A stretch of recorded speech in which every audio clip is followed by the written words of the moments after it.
Greetings to you in the matchless name of our Lord and Savior, Jesus Christ. Today's meditation is on obedience. Yes, dear beloved in Christ, we are going to meditate on obedience today. Isaac and his wife Rebekah, they dwelt in the land of Gerar. Now, that was a time when no one was prepared to sow during that period of time.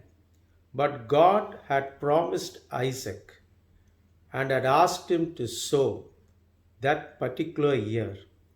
And as a result of Isaac's obedience, he was able to get hundredfold of blessing during that year.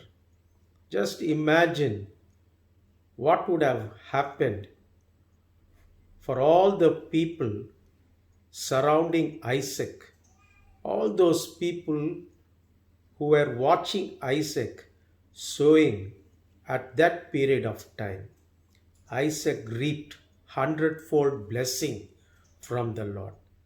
Yes, dear children of God, it is because of the obedience that Isaac had.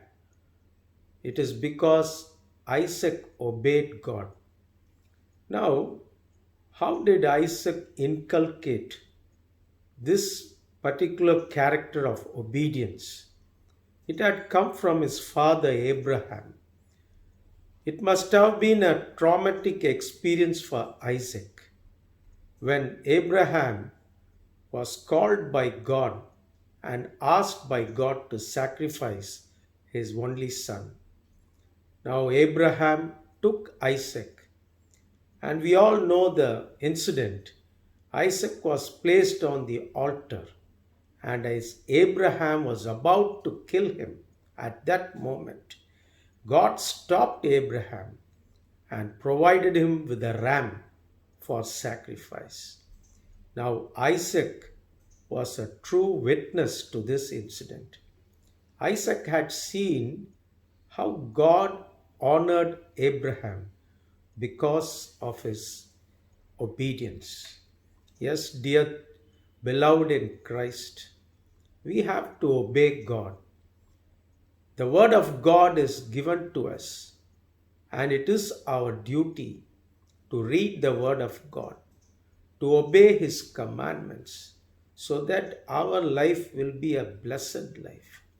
In whatever way we want to go about in our lives, we have to think a second. It is not our will in our lives, it is the will of God. For a moment, let us recollect the life of Abraham and Isaac. Isaac had inculcated this quality of obedience from his father. He had been watching his father from his young age, and that was the reason Isaac's life was a blessed life. Today, beloved in Christ, let us remember Isaac's life. Let us commit ourselves to God. Let us believe the word of God. Let us spend our time with God and understand what God wants us to do in our lives.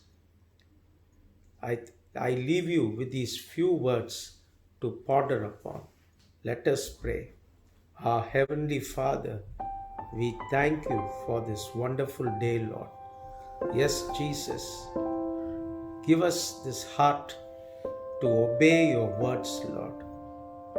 Let us be an obedient servant as we come to the throne of grace every day.